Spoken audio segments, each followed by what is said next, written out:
Welcome to our channel. Today we how to activate NextAuth.js for Google Login, detailed guide step by step clearly.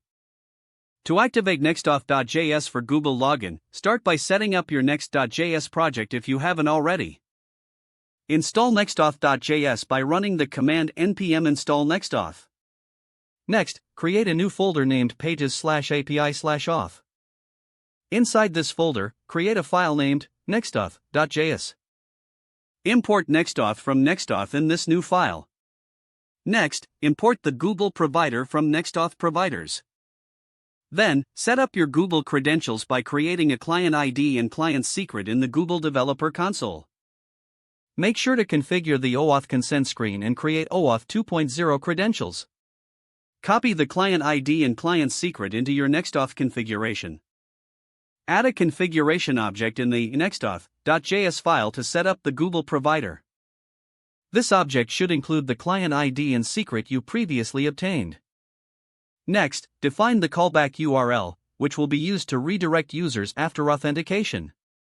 Set up any additional configurations you might need, such as session and theme options.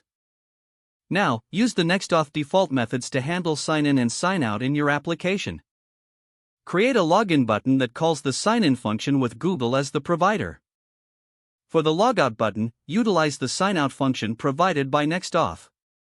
Test your implementation by running your Next.js application and navigating to the login button. Clicking the button should redirect you to the Google login page. After signing in, you will be redirected back to your application. Check the user session to confirm that the authentication is working properly.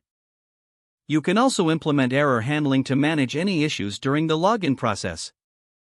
Lastly, make sure to secure your application by properly managing environment variables for sensitive data.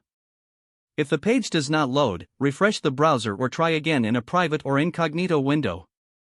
Make sure you are using the correct email address, then retype it carefully to avoid small typos. If your password is not accepted, use the reset option and create a new strong password you can remember.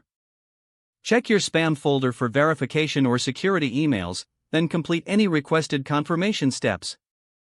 Enable two-factor authentication if available to improve account security and reduce unauthorized access risk. After signing in, review your profile details so your contact information and settings are accurate and current. Don't forget to like this video and subscribe to our channel for more step-by-step tech guides.